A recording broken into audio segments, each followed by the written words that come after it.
dosen pengampu MKWK Bahasa Indonesia, dan teman-teman semua yang saya banggakan. Pertama-tama, marilah kita panjatkan puji syukur atas nikmat, puji syukur kepada Allah Subhanahu wa Ta'ala atas nikmat dan kesempatannya sehingga kita bisa berkumpul di tempat yang insya Allah mubarakah ini. Pada kesempatan kali ini kami akan membahas penggunaan kalimat efektif yang baik dan benar.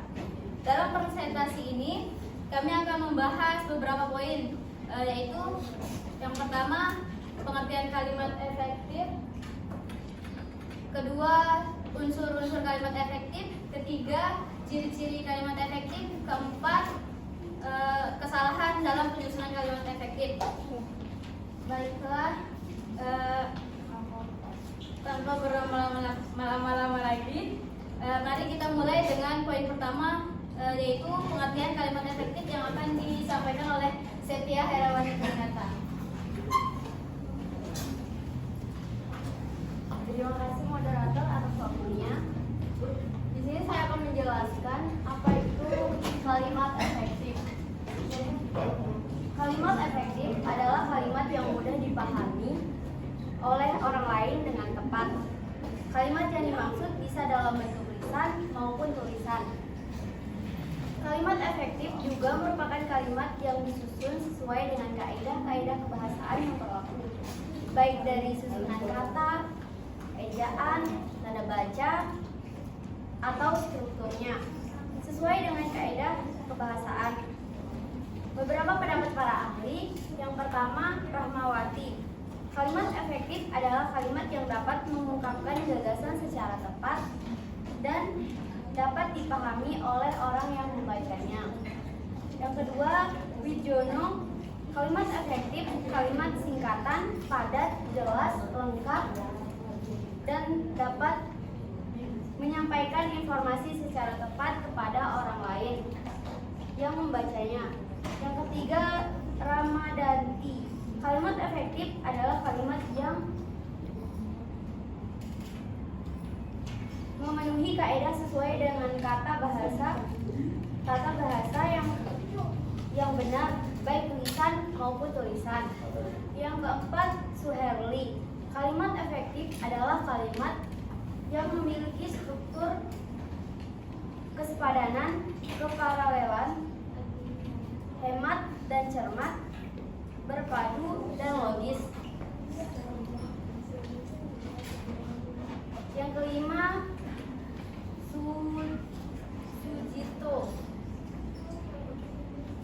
Kalimat efektif yaitu kalimat yang mengungkapkan suatu gagasan yang dapat dipahami secara tepat dengan ciri-ciri lengkap, logis,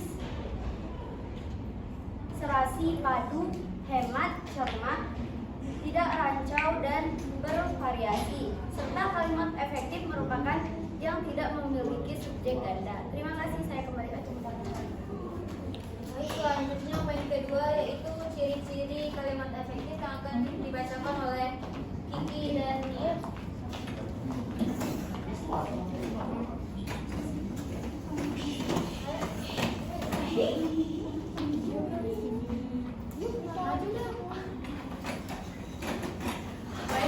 Sebelumnya saya ingin berterima kasih kepada moderator telah mengizinkan saya untuk menjelaskan materi selanjutnya.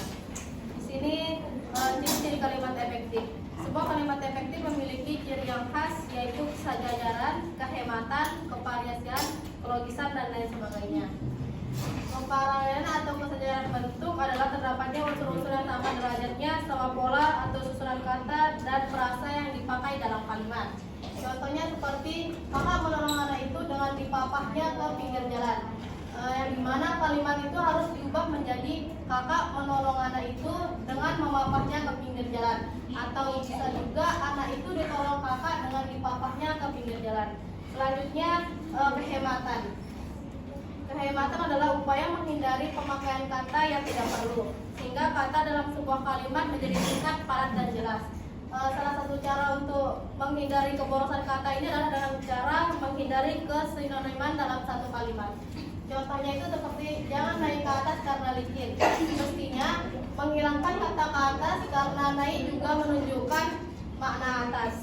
Selanjutnya keparisian.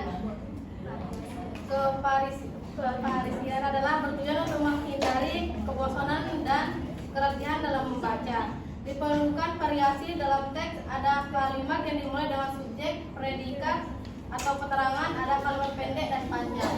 Contohnya itu seperti kalimat awal, anak membutuhkan perhatian dan kasih sayang orang tua. Dapat divariasikan ke dalam bentuk lain, misalnya perhatian dan kasih sayang orang tua dibutuhkan oleh anak. Selanjutnya itu kelogisan.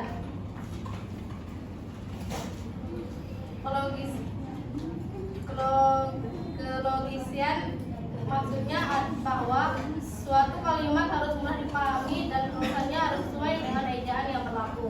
Dalam hal ini bertujuan unsur-unsur dalam kalimat harus memiliki hubungan yang logis atau masuk akal.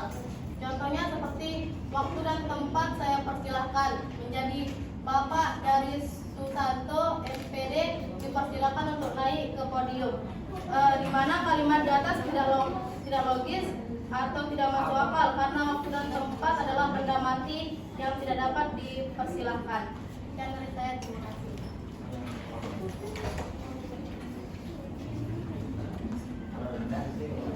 Baik, saya akan melanjutkan ciri-ciri kalimat efektif. Selanjutnya ada ketetapan. Informasi yang disampaikan dalam satu kalimat harus sesuai dengan sasaran, sehingga dibutuhkan ketelitian yang tinggi. Beberapa hal yang perlu diperhatikan untuk menciptakan ketetapan kalimat yaitu memakai kalimat yang tepat, kata berpasangan harus sesuai, dan hindari perbedaan preposisi. Contohnya, jam tangan ayah yang asli itu dijual dengan harga murah. Itu merupakan kalimat tidak efektif. Agar menjadi kalimat efektif dapat diubah menjadi jam tangan antik milik ayah itu dijual dengan harga murah. Selanjutnya ada kecermatan. Kalimat efektif tidak boleh menimbulkan tafsir ganda atau kalimat yang ambigu. Contohnya, mahasiswa perguruan tinggi yang terkenal itu menerima hadiah. Kalimat tersebut terkesan ambigu karena tidak menunjukkan siapa yang disebut terkenal, apakah mahasiswa atau perguruan tinggi. Supaya menjadi kalimat efektif dapat diubah menjadi mahasiswa yang terkenal itu menerima hadiah atau mahasiswa dari perguruan tinggi itu menerima hadiah. Selanjutnya ada kepaduan. Struktur kalimat efektif wajib memenuhi unsur gramatikal, yaitu unsur kepaduan, artinya informasi yang disampaikan tidak terpecah-pecah dan tidak berseri-seri. Contohnya, novel ini membahas tentang persahabatan di sekolah. Itu merupakan kalimat tidak efektif. Agar menjadi efektif dapat diubah menjadi novel ini membahas persahabatan di sekolah karena kata membahas sudah cukup. Selanjutnya persepadanan. Struktur kalimat efektif wajib memenuhi unsur gramatikal, yaitu unsur sub, minimal subjek dan predikat. Contohnya, Johan belajar di kelas. Subjek kalimat tersebut adalah Johan dan predikatnya adalah belajar. Sekian, saya kembali ke Selanjutnya unsur-unsur kalimat efektif akan dibacakan oleh Mahera. Baik, terima kasih kepada moderator. Di sini saya akan menjelaskan tentang unsur-unsur kalimat efektif. Unsur-unsur kalimat efektif terdiri dari subjek, predikat, objek, dan keterangan. Kalimat efektif memerlukan adanya subjek dan predikat agar kalimat terlihat utuh. Subjek adalah bagian dari kalimat yang menunjukkan pelaku, dapat berupa orang, tempat, atau benda. Kemudian, predikat adalah bagian kalimat yang menunjukkan apa yang dilakukan oleh subjek. Biasanya berupa kata kerja. Objek merupakan bagian kalimat yang menunjukkan hal atau benda yang menjadi sasaran.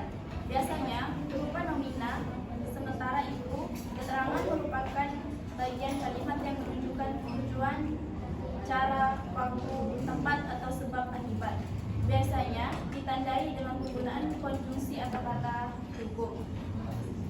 Selanjutnya, kesalahan dalam penyusunan kalimat efektif akan dibacakan oleh Saudara Minasio.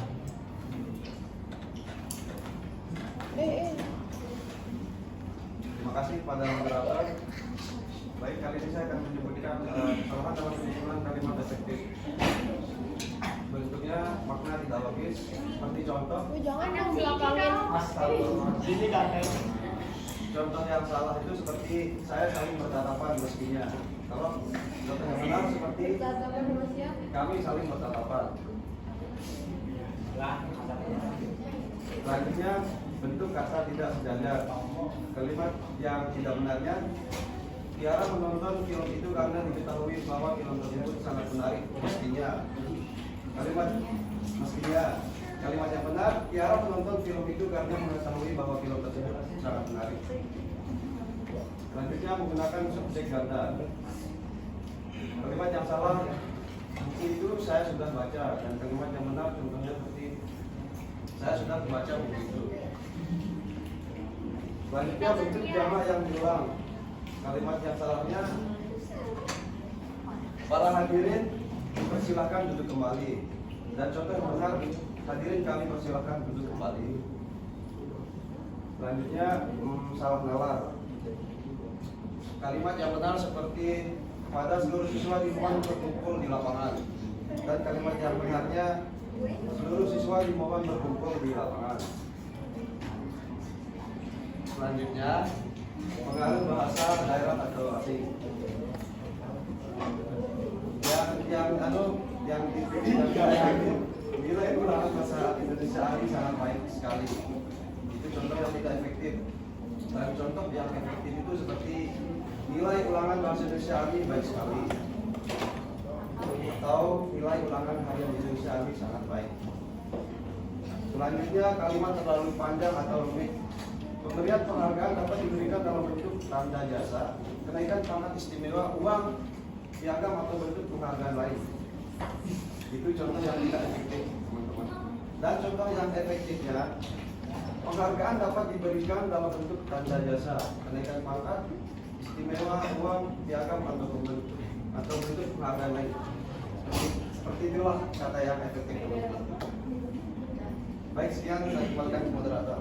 Yang akhir yaitu kesimpulan dan saran akan dibacakan oleh Nur Aisyah. Saya akan membacakan kesimpulan. Kalimat efektif merupakan alat mungkin dalam komunikasi yang membantu menyampaikan